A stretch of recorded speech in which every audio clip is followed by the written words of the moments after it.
Good morning and welcome back to the FloTrack podcast. It is Tuesday, June 16th. My name is Lincoln Shrike, joined today by Gordon Mack. Gordon, it's nice to, I'm sure you guys discussed this yesterday, but it's nice to have you back in the confines of your apartment and not at the whim of the Golden Arches. How are you doing today? Yes, I'm doing good. I heard that I was banned from the Friday pod because of bad internet, but now I have the good old Spectrum Wi-Fi in my apartment complex, and hopefully we're Yes. good. It's crazy, man. Like having to do pods like virtual for like 3 months is, I miss like actual like just like being in the same room having a conversation. You know what I mean? It's so weird. It's gonna be Mm-hmm. weird when we have to talk to each other without like a half a second delay. For those who are not watching this, just listening on your podcast feed, Gordon, last time you went to the beach, you had a sunburn. This time, it does not appear that you have a sunburn. Did you take the necessary precautions? Was it not as sunny? Did you not go to the beach as much? What's the story? I did take the necessary precautions, a little bit better. I Oh, have a little bit wow. of sunburn around the neck. You can't see, but uh, I don't know. I think I mean I drank a lot more. Maybe that's why I didn't get as much sunburn. I was moving around. I don't know. I don't know the reason. Okay. I don't know. And Good. you had to I do the podcast from the McDonald's parking lot last time because the Wi-Fi was not good at the Airbnb. Did you stay at the same Airbnb? How did that work? No, I went to a different Airbnb, even worse Wi-Fi, and I knew it was bad because when they finally got the thing that tells you like, hey, what type of Wi-Fi you're gonna have, it says best if used near kitchen. And if you have to Oh, like yeah. move around a Yeah. studio apartment to get good Wi-Fi, it's probably not gonna be Yeah. good. Yeah. So I went back to the McDonald's. It was a little bit longer of a drive. It was like a 7-minute drive, 10-minute drive Got to get it. to the McDonald's, but my parking spot was still there. So Ugh. but the McDonald's Wi-Fi was not as good this past week, like last week, than it was the first week there. I don't know why. More people coming out getting some Big Macs, I guess, I using guess up that so. Wi-Fi. Well, we're glad Open to it have you up. back. They're opening up, Yeah. right? Yeah. Yeah. We can talk about the merits of that another time. It seems to be a little frustrating. We don't have a ton to talk about today. Full disclosure, we did get some news both yesterday and then just recently today. The headliner for today's show, former Penn 800-meter runner, the second fastest woman in NCAA history indoors, Nia Akins has signed with the Brooks Beast. Is going to train out in Seattle. Gordon is the first, at least of what we know, the first 2020 NCAA athlete to sign a professional contract. So the floodgates, they've been holding back. They have finally been released. We have a professional signing. What's your reaction to Akins going to Brooks Beast? Um, I was a little bit surprised. I had this weird feeling, which doesn't make sense, but for some reason I put in my brain that she would sign with this group or with another group. But when you think about it, if she would sign with that group, it would be too much of the same. I thought she would sign with the group out Geneva's, how do we call them? Genevitas Track Club, Ajay Wilson's group in Philadelphia, No. Yeah, right? that Because would then make you a would lot of have sense. Yeah. Raven, you would have Ajay, you would have Sammy Watson. So it would be like 800-meter overload. And I'm not sure if they could handle that much. And I thought, Right, hey, it right, should right. stay in Philadelphia area. But going out on the entire side of the different country in Seattle, I looked at the roster. She's not going to have anyone that's really going to be that fast at that distance with her. I mean, she's going to be definitely the only one who can break two or even run two flat. I guess Carissa Nelson will be the closest training partner, and Marta Freitas, because they're both 1500-meter runners, so they could probably drop down in distance a bit. But I mean, she's going to be kind of on her own a bit outside of the strength stuff that she can run with the 1500-meter runners. Yeah, and in the past, the Brooks Beasts have had they had an 800 guy. They still have an 800 guy, and Drew Wendell, who's kind of on his own. I know he struggled in recent years, but in the past, he won an indoor silver medal. He made the 2017 World Championship team while kind of being in that situation, not exactly having a training partner in the 800. Maybe she's identified strength as something she needs to work on. So therefore, joining a group that has some strong 1500 meter runners could certainly help. But she also was at Penn. It's not like she's coming from Oregon or I don't know, another like Power 5 school of which she had a ton of talented training partners. She ran 2 flat while being clearly the best by far on her team. So I think it's a recipe that certainly can work. And I think we sometimes overestimate like the having to have people in your exact discipline that are running exactly comparable times. She may be able to hop in some rep workouts with some of the longer distance guys who maybe are running certain workouts. So I mean, it's a good move, and I mean, props to her for being the first 2020 NCAA athlete to align with the brand. It had been a complete drought up till this point. We don't know what's going on with negotiations, and we don't know, if athletes are just waiting for their best offer or if there truly hasn't been that many offers out there. But it's significant, I think, that we are seeing some track meets starting to pop up domestically, and now we have somebody signed. I assume other names like Klecker, Jones will follow soon with sponsorship deals. So this is a big deal, not only for Akins, but for just those athletes that are in her similar position coming out of college after their careers were cut short. So it's exciting times now. Now we may get to see some signings like it's a normal track season. And it might sneakily be the most like underrated kind of sleeper signing that Brooks gets, because when you think about this class of 2020 on the men's and women's side combined, you had the big names like Joe Klecker, Danny Jones, Alicia Monson, Tyler Days, any of the milers like Oliver Hoare and the like. Nia Akins, I kind of feel like has gone under the radar, and I think you could argue that she could end up have the most world teams. She when all is said and done of this group of 2020, there's some chance you could say that Nia Akins would make the most world teams of any of the people in that group, which is kind of a big thing to say. But if you think about it, I mean, she's run 2 flat on like but like kind of training by herself because she didn't have anyone that was at her level at Penn, and hasn't shown a sense of like being overworked and kind of tapped out. She's had some steady improvement, gotten better and better. And I really think, yes, Ajay Wilson and Raven Rogers are the best in the world, literally. And only 3 make a team. But I also think that we're going to have a lot of 4 women make the 800-meter team, I think. I think Ajay or Raven will win world titles consistently, and there'll be 4 spots open. And I think that Nia Akins will get better and better. I don't see someone like Sammy Watson kind of showing that she's next in line. Obviously, Hannah Green is good, but she's getting a little older. And Kate Grace is older as well, even though she dropped down in distance. So I think Nia Akins in the next 10 years, she can make maybe 1.5 to 2 world teams per 4 years, I think. And I think that's a good get for Brooks. Right? Now, over under 1.5, I would say.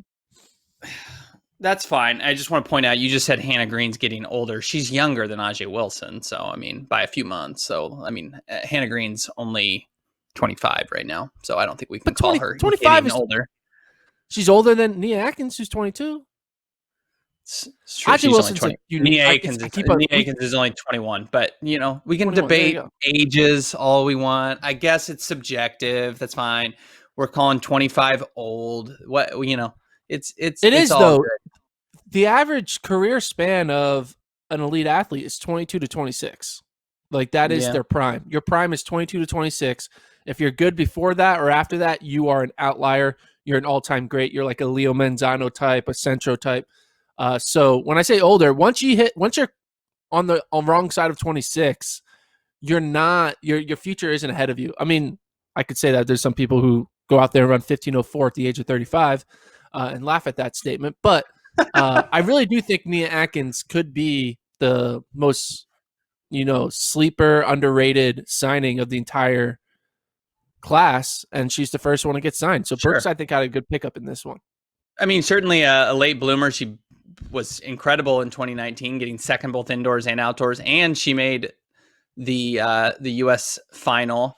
That said, I think it's a tough climb to be making teams a lot. When you talk about Ajay Wilson, has been the most consistent person in the 800 men or women for like the last 6 years. Raven Rogers just got a silver medal, and could trump Ajay Wilson. Who knows? I mean, Raven Rogers is that good, and Hannah Green had a breakout year. We don't know if last year was a fluke or if there's more to come for Green, but you look up coming up the pipeline. I mean, Tang Mo is freaking, not even 18 years old, or no, she just turned 18 years old. And, if Watson it's an event that certainly is on the come up, and Akins is right there. Obviously getting that professional support should help her. Now she just worries about training. I think it does look good for her, but it's certainly by no means is an easy path to making teams. I mean, she very well could have a good career and never make a team. She'll certainly have to improve. You got to, last year to make the USA team, you had to run 158, and that's not an easy thing to do consistently, especially at the culmination of 3 rounds. So, but the fact that she ran 2 flat indoors and was so improved last year, I think is a good sign. A great shot to be in the mix in the next coming years. And that's all you can ask for an athlete who just signs their first professional contract. Yeah. I just think that Raven or Aji will be either defending world champions or Diamond League champions, and we're going to be sending 4 people consistently. And I think that I can see Akins getting 4th. I mean, well, wait a second now. Diamond League, I mean, we're not going to have. Okay. I mean, that's only going to be for world championships. Obviously, that's not. Yeah. Olympics, so in 2022, so but in 2022 and 2020. No, not 2022, because Nakai will be the defending world champion. Yeah, right? The Ugandan athletes, so they're not going to have. Yeah. No, but we can still send, if we have a Diamond League champion, we can send 4. Donovan Brazier was a bye. We sent 4 guys because Donovan Brazier won the Diamond League. How is it working this time? Is it going to be the 2021 Diamond League champion? We'll get a bye into the, because the world champs will be before the Diamond League finals in 2022. So it'll be the 2021 Diamond League champion, and I think Ajay or Raven could win that. Well, of course, yeah. I mean, that's what you would expect. I mean, we also expected Ajay Wilson to easily win the world title last year, and it didn't happen. So stranger things have happened. She's certainly in the mix. That is Nia Akins, and I expect her to only improve as she goes to a group. It is I don't want to say curious signing. It like you said, it's a surprising signing. Just the fact that there's not that like tried and true veteran 800 meter runner that she's joining. But like I said, with Wendell and other athletes too, you don't necessarily have to have an elite 800 meter runner to train with to improve in the 800. Maybe she wants to improve her endurance and her ability to work through rounds, and this helps by going with a group of middle distance runners. So yeah, and so we shall I see. mean, and also could have been like a contract situation where, I mean, she probably didn't want to maybe go to the Philadelphia group because too much of the 800s there. So like, yeah. And then the next person to kind of train in the 800 with you would probably be Hannah Green at OTC. Maybe she didn't want to do Nike, so she was looking for a non-Nike avenue. And then after Hannah Green, I mean, who's the next big like 800 meter vet? It kind of drops off. I mean, I guess you could say Hoka, right? You could say what's her name? She made the world team because even though she didn't make the final. Oh, Sierra Brown. Yes, Sierra Brown. So maybe, I mean, you could argue maybe she go there because that is close to Philly. I bet you if I had to guess, it was probably between New Jersey, New York Track Club, and Brooks. And I bet you she probably was getting paid more to go to Brooks. And she's like, hey, okay, this would be good. And that's how she made her decision. Mm-hmm. Yeah, there's an article kind of just pilfering through right now in Women's Running about her signing and moving out to Seattle to join Danny Mackey's group. So I encourage everyone, if you haven't already, to read that one. But yeah, I'm wondering what you think. Who do you think the next athlete to sign will be. I mean, it's tough to predict, but now that we have one, it does feel like there's a tiny bit of momentum where other brands maybe will say, it's okay. There's some track meets coming up. Maybe we can see our kit out there represented, get a little marketing. Do you have a beat on who you think might be the next athlete to get signed? Well, I think Joe Klecker is kind of the one that everyone's kind of want to know what he's going to do. If you look at his Instagram and you look at what he's wearing in some of his runs, you can kind of maybe guess that he might be going to a certain non-mainstream. Oh wow! I brand. hadn't done. Are you reporting this right now? Am I reporting it? I mean, I'm saying it. It's not. This is not. How do you say something without being accused of reporting something? Oh Like, wow! Are you looking? Is he wearing ons? Yeah. Whoa. And ons aren't just shoes that you pick up and like, oh yeah, you would keep running in like your Nikes from college if you wanted to. Yeah. Wow. Yeah, you would think. Okay, so that's potential. Yeah, you're right. Okay, so that would be. I see. I don't stalk athletes' Instagrams. I mean, I'm not accusing you of doing this, but I kind of try to keep my work and Instagram life private or separate. But yeah, that's something. And he's training with the Tinman guys. I mean, I know they're right I don't there in think. Boulder. So Yeah. I don't know if I he's don't. joining Tinman, but yeah, that's something, right? Yeah, I don't think he's going to join Tinman. I mean, there's then other further rumors about what he would do with On Running, that potentially a new group would form. That could be a thing. Again, I'm not reporting. I'm just Mm-hmm. speculating. But I could see him doing something. I think basically what I can say is I think what Joe Klecker does when he announces what he's doing will be a big change to the system. I don't think he's going to be going to an already known group. I think he's going to start his own group with someone else. Interesting. You know, I will just going through and stalking his Instagram as long ago as April 15th. He's got a picture of himself with the On trainers on. Maybe he just likes the shoes. It's tough to know at this point, but certainly a possibility here. But wow, that'd be quite the signing for them. I mean, he's probably up there with Ollie Hoare on the men's side would be the biggest signing, and since Klecker is obviously an American, would have a little bit of a bigger impact here. So something to watch out for. That was a good pick for you. Thank you for stalking the social medias and the footwear of these athletes. I mean, that's kind of how you tell. You're famous for back in the day with Brody Hasty when he was like hanging out with NAU athletes before he announced his transfer. You did some investigative work to figure out that he was looking to transfer to Northern Arizona. So I trust your instincts on this one. Yeah. So I can see maybe Joe Klecker announcing On Running with potentially a new training group. The question is, who would it be with? I don't know. Maybe he's the first, and then maybe a lower tier person comes and joins to kind of make it into a mini group. I don't know. We'll see.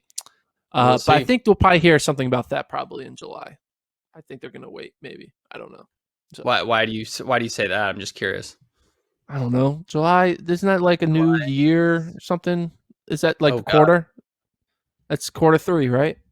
Oh, is that Q3? Is that how this is working? We're waiting for money to be moved over to budgets to restart for Q3. Yeah, right. Maybe that's how it works. Brooks didn't have to do that. There's flush in cash. They're just like flush. Let's do this, man. Q2 or bust. I mean, let's go.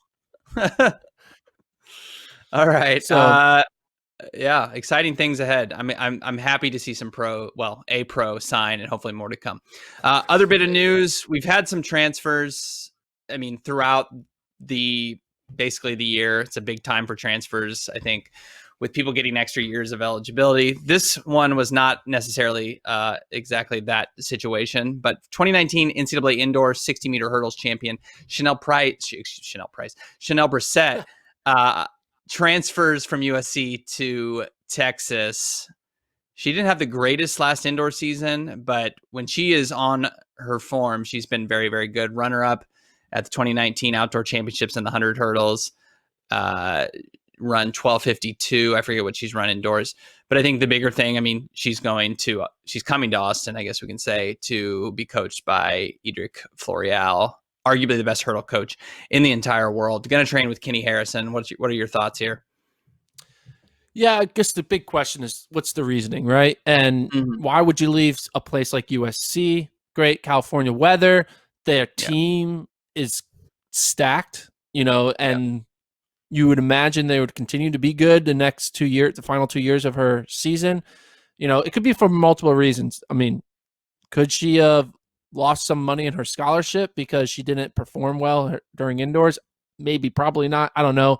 It's kind of hard to dock someone scholarship when they were literally the national runner-up in outdoors 2019 and then just had one bad season because she didn't make. I don't think did she qualify for NCAA indoors? I don't think she did. No. Yeah, No. which was surprising. I don't know if she broke 8 seconds. I don't think it was not a good year for her. Yeah, she ran 8:15. So yeah, for comparison's sake, she was defending champion. Yeah, wow.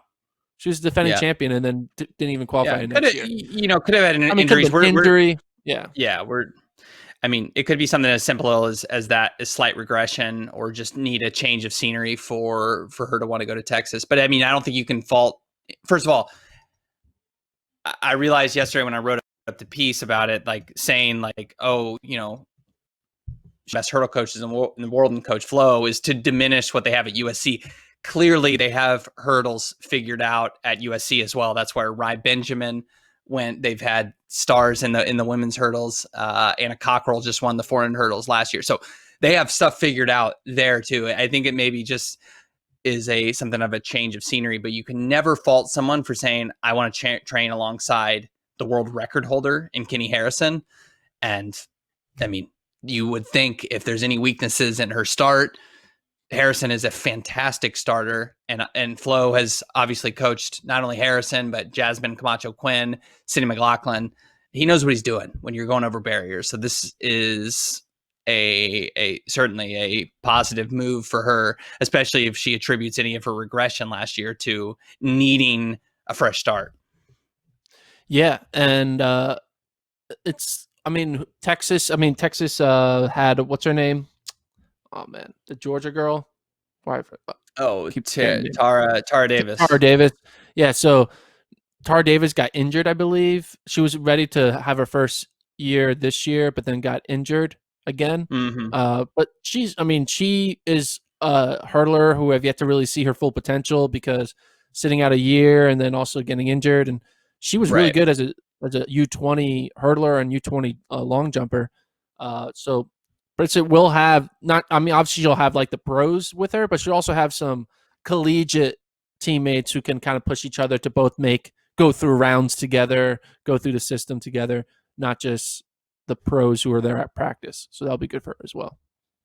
Yeah, it just does seem to be somewhat of a parallel move, and that's the only bit that's curious of this, because you go from a USC team that we all assumed, even without her, was going to win the indoor title, and outdoors, probably a similar situation. We talked about USC as almost untouchable when we look at the beginning of 2020, how good they were, almost winning indoors and out last year. That's where it's curious. I know track and field, ultimately, when it comes down to it, it's an individual sport. So I'm sure she's looking to set herself up for the best possibility of, getting a pro contract when she's done. And especially going into the Olympic year in 2021, where, if all things break right, she could have an outside shot at making the team. So it's there. But when you say like, this USC team was so talented and so ready to collect titles, it's a bit head scratching in that way. But the Texas women are, on the come up. The men have been on as well. Really, Flo has done about what you would expected and more so far with that team in his year and a half in Austin. So he is a big pull for both professionals and collegiates. Yeah, and staying on the mind of Texas.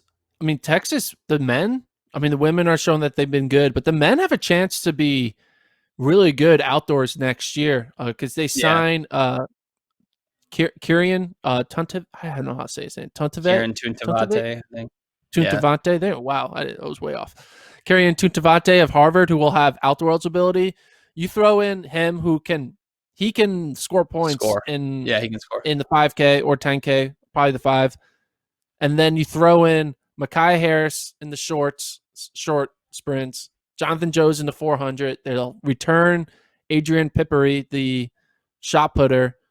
There's a lot of bodies there that can, and if Sam Worley comes back healthy to run a 1500, because you'll have now a whole another year of trying to get healthy, I think Texas Crizzola could be too, that, or whatever that kid's name. Yeah, Crizzola could improve. I'm not sure if I don't know if he'll score, but they'll have these people who we know are going to score in Harris, Jones, Pippery, and Tuntavate. That's a recipe to put together 40 to 50 points and then maybe sneak a win, which would be very impressive for Texas in year 2 or 3? I guess year 3 for Coach Flo to win a national title. That'd be incredible. Incredible, and obviously, indicative of the staff he's put around him with the coaches of all those different specialties. He knows how to assemble a staff as well. It's just an impressive rise. This program was kind of floundering when he took over, and quickly things have gotten organized, and they are now a formidable program and a destination again for transfers. It's been a pretty remarkable turnaround. Okay, so there is some track this weekend, not a ton. We don't have an impossible games type of thing, but we do have a remote competition, maybe one that not many asked for or didn't know we needed, but the Atlanta Track Club and Oregon Track Club, this was announced yesterday, Gordon, are going to clash remotely. And listen to some of these matchups. We will have in the 600, Dylan Capwell going up against Nigel Amos. In the women's 600, Rachel Walters for Chanel Price. That is why I said Chanel Price earlier, not Chanel Brissett. I had Chanel Price on the mind. 1200, Abraham Alvarado versus Vince Chiatti. 1200 women, Yolanda Garambe versus Hannah Green. And then we have a 2x2 by 400 mixed relay, Avery Bartlett and Megan Melisarte versus Jake Hayward and Sabrina Sutherland. We also have some alternates for some reason. Why we need alternates, I don't know, in case somebody gets sick, I guess, the day before. What are you thinking? Are you going to watch this on Saturday? Yeah, I'll probably watch it. There's a lot of things that I think are going to be not so entertaining about it. I think they're not. Do you think it's going to be hand timed? So the times aren't going to count. And if it's hand timed, do you think they're going to have the clock on the screen? Because a lot of times, in order to get clocks on the screen, you kind of connect the timers system to your camera feed to get that.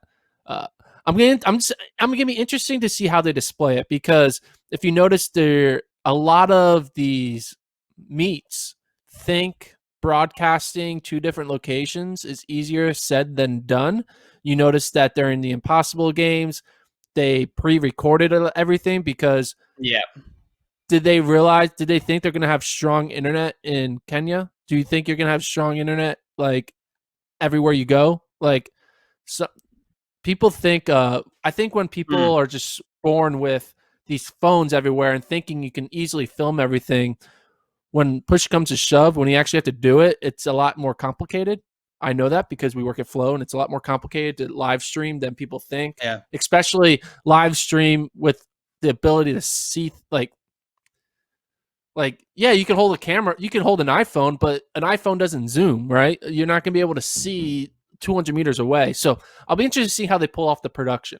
If it is going to be something that is it going to look like just 2 cell phone cams, the way it looked when we watched the horse tournament on ESPN, when you saw these pros have their cell phones to film them playing horse, So I'll be interested to see how it works out.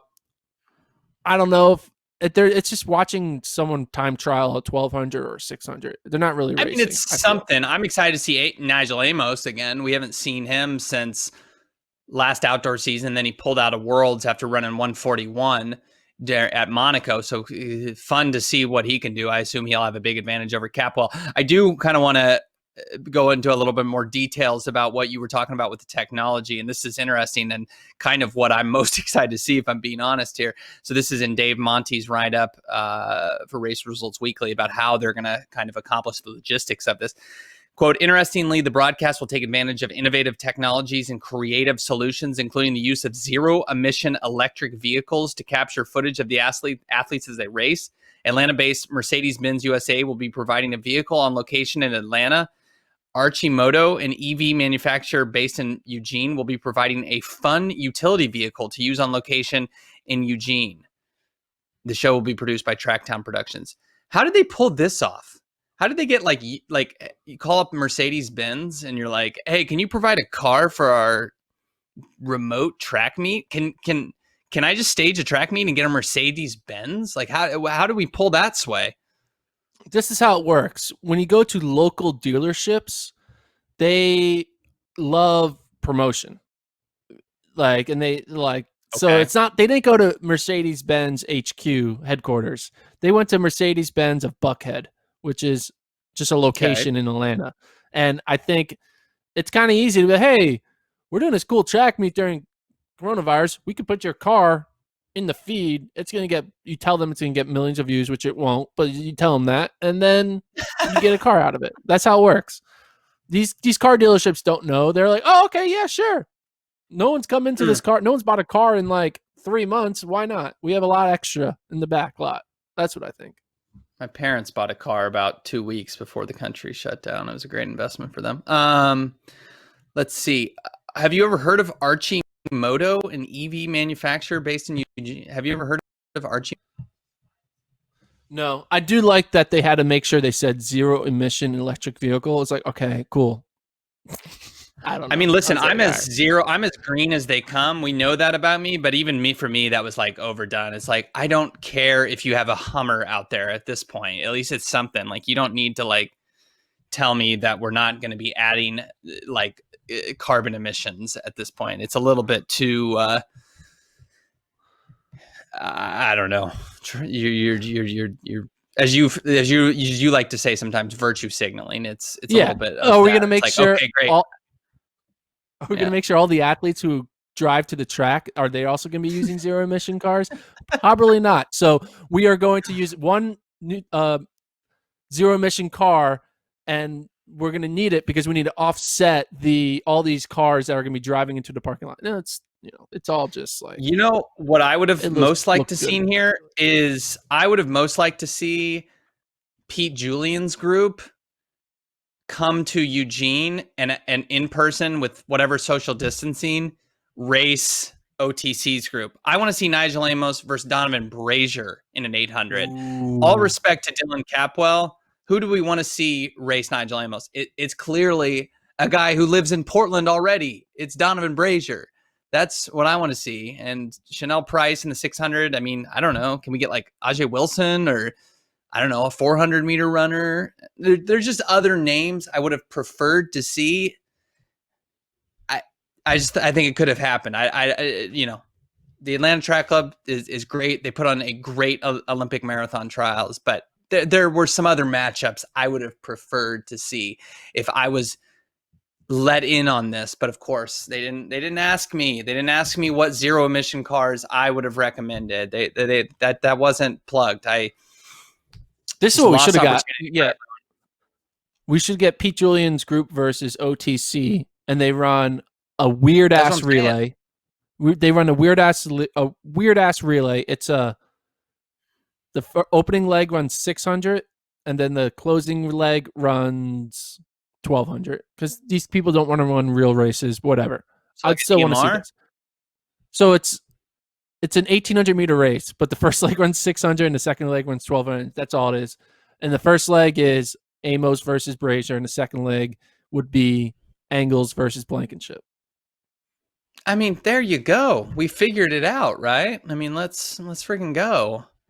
And then add in maybe another level distance and make it Hassan Mead versus who.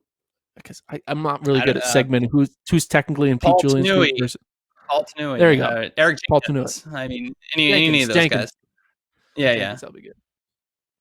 Yeah, that's what I would like to see. I mean, maybe we're in the era of match races, remote match races.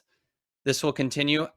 In the press release or in the thing David Monty wrote up, he kind of talked about the success of the Impossible games with the remote things. I would maybe argue against it. I'd say the remote thing was a dropped ball for the Impossible games, primarily because they had to record the Kenyan athletes the day before or whatever it was, and it was less than effective, and the competition ended up being a dud. So the jury's out whether this can be a successful method. We'll see what they come up with here. They're putting resources into it, so I guess it's got to be something. I would have liked to seen more athletes participate, and maybe if this goes off without a hitch, we can get the Donovan Brazier versus Nigel Amos or something like that. That's what I'd be excited to see. The main thing that people think grows on trees is internet access. People just think cell phone is good. Internet is the best. Is good enough internet. If they're having this track meet on the South Eugene track, there is no hardwire connection on that track. There's not a place where they can just plug in.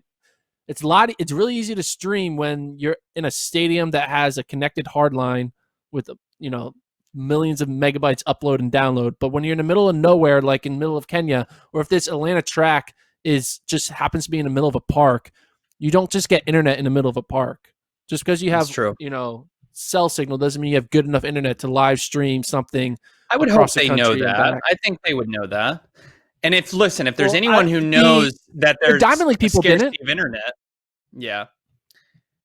If there's anyone that knows there's a scarcity of internet, it's you podcasting from a McDonald's parking lot in Galveston, Texas. So you are proving your point with your actions. So we'll see how it goes off. I think any effort is appreciated at this point. If they can't figure out the stream, I mean, I don't think people are going to be incredibly angry. It's just going to be oh, well, I guess I'll fold laundry instead of watch the whatever this is. What is this being called? The clash. The hashtag is return of the duel. So it's kind of simulating a duel meet. So if they were smart, they would.